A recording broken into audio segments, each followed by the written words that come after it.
Because you in love with somebody else he sent first? Book full of problems. Put your damn face to the camera. Lick smack. The hell is wrong with you? I don't give a damn about how much you love Jesus. That ain't nothing God can't send Muhammad for. I don't give a damn how much you love Moses. Don't tell me God can't send Jesus after Moses.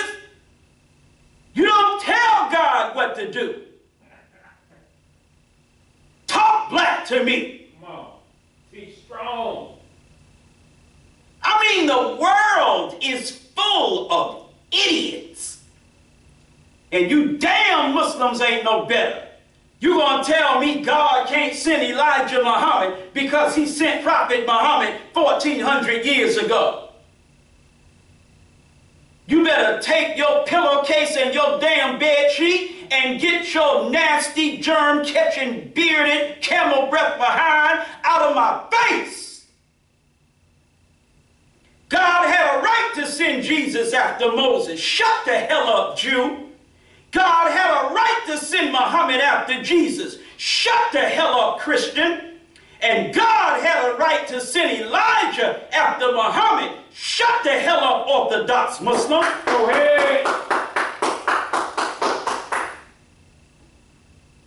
All praise is due to Allah for the most honorable Elijah Muhammad. I don't have the patience to talk sweet to you. You got me wanting to put these hands on you. Talk black to me. Come on. So Muhammad was told by God, look, we ain't even arguing about Moses and Jesus. You tell the Christian and the Jew, you follow the religion of Abraham. Meaning, you saying to the Christian, hold up. You trying to play us like we knew. You the one knew. Right. Abraham was before you. Right. We saying to the so-called Jew, don't try to play us like we knew. Right. You the one knew. Abraham was before you. Talk black to me. Elsewhere in the Quran, talking to the Jew and the Christian, it says Abraham was neither a Jew nor a Christian. He was a Muslim. Right or wrong? Talk black to me. So we follow the religion of Abraham. So we're saying to the followers of all Nation of Islam leaders currently, Come on. Teach. Teach you better get your leader the hell out our face. That's right. I'm telling you straight up. Come on. I know you in love with your leader. Come on. I know your leader has you believing that he's this great divine anointed guy. Teach that. And that's cool if that's what you want to do. Go ahead and do it. But you do that. But don't expect us to do We that. ain't doing it. We are telling you, like Muhammad told the Christian and the Jew. Come on. Like he said to them, now, we going back to the religion of Abraham. We're telling you, we're going back to the teachings and program of the most honorable Elijah Muhammad. Hey, yes, sir.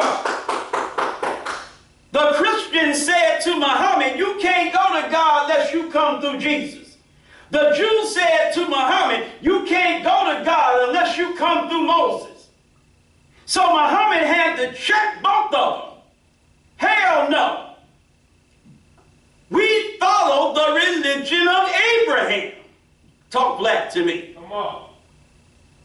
And you're telling us we ain't Nation of Islam and we can't get to Allah unless we go through your Nation of Islam leader. Man, cut it out. You done lost your damn mind. Completely. I don't need to go through none of your leaders. I go to Farad, and I get to Farad through Elijah. Teach. That's it. Ain't nobody else in the way between me and the messenger or between me and the Savior except the messenger. Go ahead. Talk black to me. That's it. This ain't no new Nation of Islam. This ain't no new Temple 15. This is the original Temple 15. Official. Popping up like a blade of grass through a crack in concrete paved over grass. Hey. Talk black to me. In 1975, the Nation of Islam was destroyed, and Elijah Muhammad's Temple 15, which is really Master Farad Muhammad's Temple 15, was laid waste. Yes, sir. Listen. Are you listening to me? Sir. What this temple represents is a resurrection of that temple that was put to death in 1975. Yes, sir. It doesn't represent something being planted anew. It represents something that was crushed to the earth, but is true and therefore is rising again. Come on with it. All praise is due to Allah for the most honorable Elijah Muhammad. So at last, the rich man died, and Lazarus was seen going to heaven in the bosom of Abraham. Abraham symbolizes in that parable the Islamic world. Come on. Huh? Yes. Abraham in that parable symbolizes the Islamic world. Mary fleeing to Egypt in order to give birth to her baby Jesus. The most honorable Elijah Muhammad teaches us. Here you have that same narrative all over again. I keep telling you, both books, one narrative, all talking about us. It talks about how we are going to flee from America into the open arms of the Muslim world. Are you listening to me? So Lazarus represents us. The rich man represents America. At last, the rich man died. At last, America fell. Come on. And as a consequence of the fall of America, the black man no longer being able to lay at the foot of white America, begging for the crumbs in the form of jobs and civil rights and police reform and all this other silly crap niggas is begging the white man for. No more laying at the rich man's gate. No more Negro stuff. We don't want no damn programs, community centers, welfare. We don't want no more promises. We don't want no more legislation. We don't want no more nothing. No more Negro stuff. Revolution is the solution. Yes, sir. We want out. Completely out. We want some of this earth that we can call ours, so we can dig into that earth and take the wealth from that earth and build a nation for ourselves the way you crackers have used us to build for you. Talk black to me. Yes, sir. And when your nation falls, and it's damn near down right now, America's already down on one knee. That's right.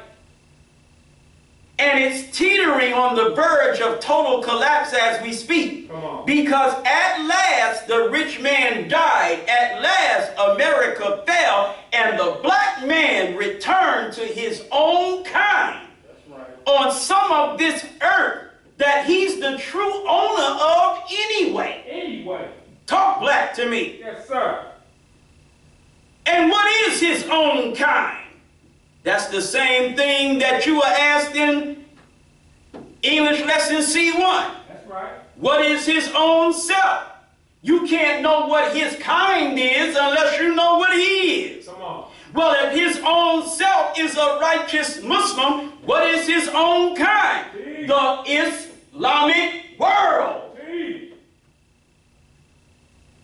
So when America is no longer able to charm us, like Lazarus was charmed by the wealth of the rich man, when America is no longer able to charm us with her wealth and technological advances, when she falls, when she collapses, and no more crumbs are coming from the damn table, that's when we will be seen going back to our own kind, the righteous Muslims, which represents heaven on earth while we still live in the bosom of Abraham, the religion of Islam. Talk black to me. Y'all all right? Sir. All praise is due to Allah for the most honorable Elijah Muhammad. So we're not interested in what the integrationist Christian and civil rights leaders are demanding in the name of Rayshard Brooks or any of the other victims of police brutality here in Atlanta or anywhere else in America. We demand. Why do we demand? Minister Clarence read it before I came to the microphone. Since we cannot get along with you, white man, do you call Rayshard Brooks being shot down like a dog in a Wendy's parking lot? What about the 3 Tennessee passengers in the vehicle that while Garrett Rolfe was running around like he thought Wendy's was the OK Corral, stupid cracker busting shots in a Wendy's parking lot, almost killed? He had already killed one innocent victim, but he almost killed 1 or more of 3 more innocent victims. Talk black to me. Come on. They were visiting Atlanta from Tennessee. This dumb cracker, brother minister, Yes, sir. one of his shots, brother, went through the automobile of passengers that was just in the drive-thru. They was just trying to get a chicken sandwich. Yes, sir. Maybe one of them was a vegan and was just trying to get a salad. Come on.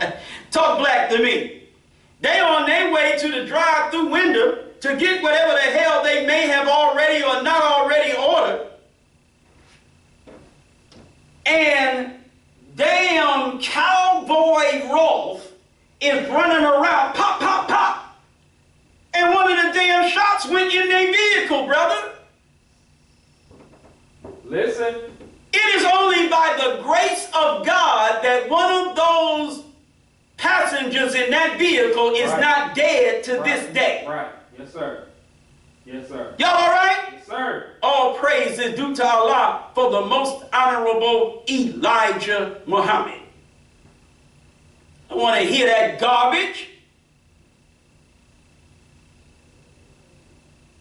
You Christian integrationist civil rights Negroes. I don't mean the disrespect that it sounds like I mean. We can sit down and we can discuss this thing and we can come to an agreement, an intelligent agreement. Come on. Yes, sir. I'm not 30 years old, although sometimes I might sound like I am. I am a 60-year-old man who has been in the ministry for 30 plus years. Yes, sir. Are you listening to me? Yes, sir. I am more than intelligent enough to sit down and mature enough to sit down and talk this thing over with you, reach an agreement, and really begin to pursue some justice for us. Talk black to me. But when I come to the microphone, all of that good stuff, no. When I come to the microphone, like Minister Clarence said, I come with gasoline and a cigarette lighter. I come to set this blankety blank on blankety blank fire. Go ahead. Talk black to me. Sir. I ain't no damn diplomat. Not at the mic, I'm not. You got to catch me off the mic. At the mic, I'm strictly soldier. soldiers break things and kill people. Come on. And since we only have, by orders from God himself, as our weapon, the truth, I deliver that truth in a manner that is warlike. Come on. I deliver it like shots getting bust. That's right. Talk black to me. Sir. I deliver it like sword getting swung. That's right. Because I'm strictly soldier at the mic. We can get to diplomacy later. Come on. Y'all all right? Sir. All praise is due to Allah for the most honorable Elijah Muhammad. Now let's end. Well, I got a little more time.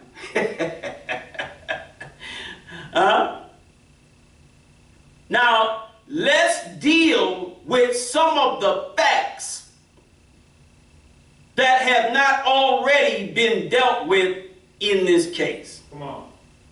I believe it was June the 12th, 2020. Rayshard Brooks is asleep in a vehicle. The brother is under the influence of alcohol and he's sleeping it off. Because he's sleeping it off in the drive-thru, maybe he was going to get something to eat and he just fell asleep. But he's in the drive-thru, cars have to either drive around him or whatever. So, your black woman, brother, your black woman, brother, to her, this is a police matter. All them damn employees in the drive-thru, nobody could just go outside, and if you had to, just bang on the damn window, wake the brother up, let the brother know. Right. Yo, bro, you need to move. You holding up traffic. Right. It didn't have to end like that. Come on. Isn't that what Mayor Bottom said? It didn't have to end like that. Oh, hell no. This black woman, no, brother. You're not going to go out there yourself. You're not going to send nobody out there. You got to pick up the damn phone, call the police. Open enemy. Come on. Brother, I don't care what you do. The answer is always the police. Right. Why? Because you're a black man. Let's get the police on him. Even if all you're doing is sleeping, we got to get the police on you. Right or wrong? Now, sleeping while black is a crime. Not just driving while black. Now sleeping while black is a damn crime. So she calls the police. The first peck of wood that come, the punk peck of wood, Devin Brosnan, he comes. He don't know his anus from his damn elbows. He banging on the window. He gets Rayshard, wakes him up, gets Rayshard to pull over. He calls for Rambo. Garrett Rambo. He calls for damn Rambo. Rambo comes and proceeds to have a friendly, cordial conversation with Rayshard Brooks for about a half hour or so. Talk black to me. It was 40-something minutes altogether, but I don't know how many of the minutes were with Brosnan and how many of the minutes were with Rolf. But Rolf took up most of the 40-something minutes. So, at the end of their conversation, and part of that conversation was Rayshard Brooks telling Mr. Rolf, look, my sister lived right over there. Right. Let me just go. Right. Talk black to me. Let me just go to my sister's house, you know, my daughter's birthday coming up. Yep. Whatever he said, you know, he's wanting to end this encounter peacefully. He ain't calling the cops no name. F the police. Man, why y'all cops always messing with us? And none of that. cordial conversation. Okay. Misstep number 1. Rolf decides he gonna get his cuffs. He decides he gonna arrest Mr. Brooks. Put his hands on Mr. Brooks, trying to put his arm behind his back. Brosnan backs Rolf's play. He gonna make a move on Brooks too. Misstep number 1, he was not informed, as is required by police policy. He was not informed that he was going to be arrested for driving under the influence. So they begin to arrest Mr. Brooks. Now, Rayshard, brother Rayshard, you know what I'm saying, he ain't exactly no little toothpick nigga like me. Rayshard kind of diesel. Y'all all right? Yes, sir. That wasn't no little toothpick arm you was grabbing, Mr. Rolf. So Rayshard, he bucked. And then they started wrestling. Not wrestling, wrestling. Rayshard is tossing them crackers. I apologize. Word is mine. I apologize. But it is so hilarious to me. Rayshard tossing them crackers around, bruh. Like they was damn footballs. No. Oh, man. I couldn't imagine being them damn devils, bruh. Rayshard just tossing around. They tasing, bruh. Bruh, look. They tasing, bruh, right? Homie just took the taser. Can't let him get away with that. You know what I'm saying? Homie just took the taser, threw them crackers off of him, got up and started getting it. You know what I mean? On the drunk side. On the drunk side. Imagine if he was sober. Right. He'd have threw one of them crackers to Smyrna and threw the other cracker to Conyers. So, brother whooped these 2 cops. Took one of them's taser.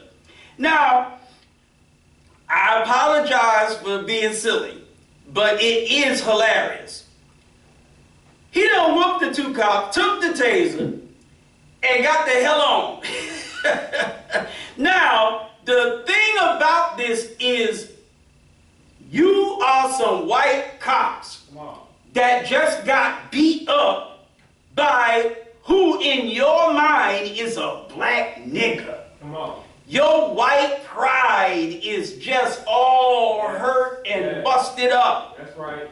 Because this black nigger has gotten the best of you. In front of everybody. In front of everybody. You like, so you got to get your get back. That was your motivation. You got to get that nigger back. Y'all all right? Sir. So, Brosnan starts chasing Mr. Brooks through the parking lot. While he's chasing him, he's firing the taser. Misstep number 2. You don't have no business firing a taser at a fleeing suspect. That's against policy. Facts. That is against policy. Talk black to me. Now, you done broke 2 police department policies so far that I know of. Okay, so you firing the taser at him in violation of policy. You are the aggressor. He is a fleeing subject. I don't care if you claim he was the aggressor in the initial struggle. He ran from that. He's no longer fighting you. He is now fleeing from you. So as he's fleeing from you, you still are attacking him. He's not attacking you, he's running. You're firing a taser at him. Okay, in defense of himself, he turns around fires the taser he has at you. He's defending himself. You firing at him, why the hell he can't fire back at you? Right. Come on. You got a right to fire. No, you don't. He's fleeing. You had a right to tase him while he was fighting you. You don't have a right to tase him while he's fleeing you. Hello, cracker. Talk black to me. Resisting and running are not the same thing, except to a white man when he's dealing with a black man. Right. See, a black man who is running from you is resisting arrest. And therefore, you're justified to use deadly force. Right. You're an idiot. You're a racist, cracker, jackass. No. He's fleeing from you. He is eluding a police officer. That doesn't justify deadly force. He is no longer resisting arrest. He's eluding a police officer. Why are you firing a taser at him? Because white men can't jump or white men can't run? What the hell is your problem? Hawk dude down. Come on.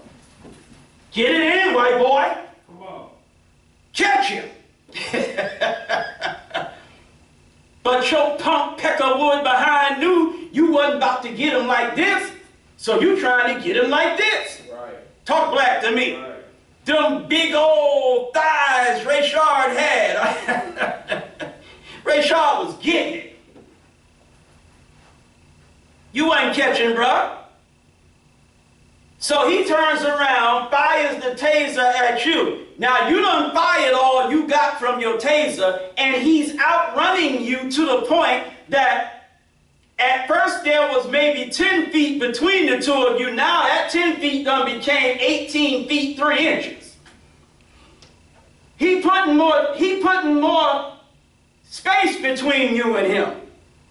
Your taser is no longer any use to you. Now you reach, pull out the one thing that can outrun Mr. Brooks.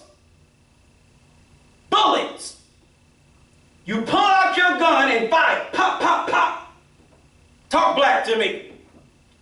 Now, if you can't fire a taser at a fleeing suspect, you can't fire a semi-automatic pistol at a fleeing suspect. Talk black to me. You shoot the man in his back. I know that the cover-up is going to be centered on the taser being considered a deadly weapon, him firing the taser, and so Rolfe had to use deadly force because Rayshard Brooks was firing on him. Here's the problem with that. Rayshard Brooks wasn't running from you firing the taser like this. He turned around to fire that taser. None of your bullets hit him on the side or in the front. Your bullets hit him in the back. That means after he had fired the taser, turned back around and was back in stride. No taser was aimed at you. You shot that man in his back twice and killed him. Are you listening to me? Sir. Then, brother minister, he yells out, "I got him." What do you mean you got him? I got him. Really? Isn't that the same thing a hunter says? That's right. When he fires and hits the animal that he's hunting? That's I right. got him. Hunters down like game. Go ahead. When you go deer hunting and you fire and you get the deer, what you say to the other hunter? I got him. That's right. Come on. If you go bird hunting, well, I forget what that bird is that they go with the weapon, and the bird flies up and they shoot. What you say when you hit the bird and he start, I got him. Duck hunting. Right or Go wrong? ahead. I don't care what you hunting. Whenever you hit what you hunt, you say, I got it. That's right. Because that is the mind Come on. of a white man when it comes to a black man. The white man's mentality is that of a predator. Come on. And the black man to him is prey. That's right. So when you shoot him, I got him. The hell kind of thing is that to say? Talk black to me. You were just acting in accord with your nature. Come on. That's it. Teach you life. So he runs over to Rayshard Brooks and kicks him. Bow! He was not kicking the taser out of his hand. No, sir. He runs over to Rayshard and kicks him. Brosnan runs over to him and then puts his foot on the man's shoulder. All of that's in violation of policy. Talk black to me. Are y'all all right? Yes, sir. All praise is due to Allah for the most honorable Elijah Muhammad. Then what do? You violate policy again. You are supposed to give timely medical attention to this suspect, quote unquote, that you have just shot. For over 2.5 minutes, they didn't give Rayshard Brooks no medical attention. Talk black to me. Do you know what 2.5 minutes is like with 2 bullets in you? Come on. Come on. An eternity. See, in my profession, you have to undergo first aid training. Right. The quicker you act, I mean, all it takes is 1 or 2 lost seconds in rendering aid to an injured individual, and that can cost them their life. Right. You must act quickly and effectively, because every minute, screw minutes, every split second is a life and death emergency. Dang. Talk black to me. 2.5 minutes, he's receiving no medical attention. 2.5 minutes. How many times have you seen shows where someone in law enforcement shoots somebody and immediately they start giving them medical attention? Immediately. They come with the job. Right. They didn't do that with Rayshard. You shoot the man down, and then for 2.5 minutes, you don't roll him over, you don't give him no chest compressions, you do nothing. You don't take anything and put on the wound to stop the bleeding. You just let the man lay there and bleed. Yeah, you want the deer to die. And you know that's why he died, right? He died as the result of organ failure that was caused by the loss of blood. That's insane. They didn't try to stop the bleeding. You want the deer to die. You want the deer to die. I got him. I got him. Right or wrong? That's why he kicked him. Because he was mad. He was saying to him, you got the best of us, but now I got you, nigga. Bam. Talk black to me. Now, here's something that as a black person, white folks don't expect you to be intelligent enough to know, even though they tell you all the time, but you don't pay no attention. Right. Do you know what's the greatest proof that Garrett Rolfe was wrong to shoot Rayshard Brooks? Do you know what the greatest proof was, brother minister? The greatest proof was this. Devin Brosnan never drew his weapon. Ooh, now. We will miss that. Devin Brosnan never drew his weapon. Never felt threatened to that point. If Rayshard Brooks, see, for Devin Brosnan, it's a no-win situation if justice is served. If Rolfe is freed, vindicated, you still got to get Brosnan. Because if Rolf's actions were 100% right, that means Rayshard Brooks was indeed a threat. So much of a threat that it justified Rolf firing his weapon. Right. If that is the case, that means that Devin Brosnan was obligated to do exactly what his fellow officer did. Right. In other words, if Rolf's life was being threatened, Brosnan was supposed to use deadly force to protect Rolf's life. His fellow officer, that's right.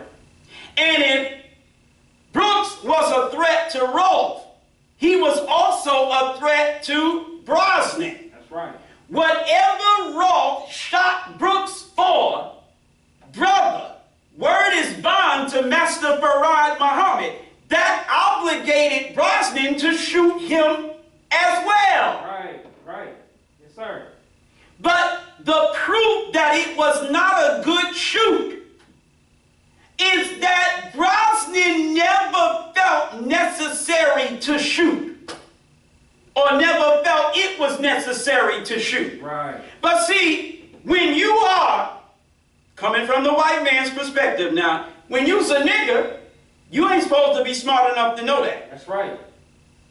But see, us Muslim niggas is pretty smart. Come on, go ahead. Elijah talk. Brosnan never drawing his weapon, definitely never firing his weapon, Brosnan never using deadly force is absolute proof that Rolf's use of deadly force was not justified. Go ahead. Talk black Yes, to sir. me. And that no good white cracker bastard Vincent Champion, tell that cracker I'm talking about him. Talking about the Southern Regional head of the police union. I forgot the name of the cracker up in Cleveland, brother, who was the police union guy. I think his name was Jeff something. I forgot his last name. Nothing but the Cleveland version of That's right. Vincent Champion. Yes, sir. You got a Jeff whoever or Vincent Champion in every damn city where white folks is killing black folks with reckless abandon. Come on. That's the head of a police union. Always defending these damn police officers. Huh? Damn. I can see, even in your devil wickedness, Mr. Champion, I can see even in your wicked devil bastard wickedness, I can see you defending Mr. Rolf. But what I can't see, why in the hell are you not going after Brosnan? Go ahead. Because Brosnan's failure to act in the legal manner, the justifiable manner that you say Rolf acted in, could have cost Rolf his life. Come on. Talk black to me. But the proof that you just a lying damn devil, defending lying and murder because it's in your nature, the proof is that you defending both Rolf and Brosnan. What you defending Brosnan for? Come on. Talk black to me. They didn't both fire at Mr. Brooks. And if I remember correctly, Mr. Brosnan never even drew his weapon. Talk black to me. So if Rolf is right, Brosnan is still wrong because Brosnan did the opposite of what Rolf did. He didn't back his partner, not that they were really partners, but I'm just saying, he didn't back his fellow officer. His fellow officer was in a situation where his life was threatened, so you tell it. And this punk Peckerwood didn't do one damn thing to keep that threat from being executed on his fellow officer. Talk back to me. But see, as I said, here's the real deal. Brosnan knew straight from the rip. Let me make like it's Ramadan. Go ahead. Take your time.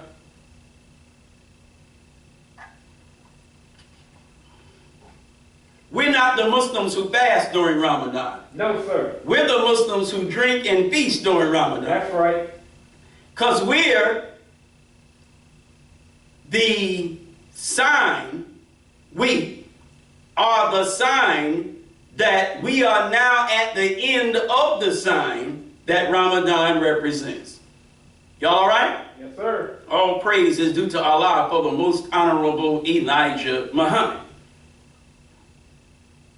Here's the real deal. I need you to focus on this. Devin Brosnan never pulling his weapon and firing at Mr. Brooks is absolute proof that Devin Brosnan never saw Mr. Brooks as a threat. That's heavy.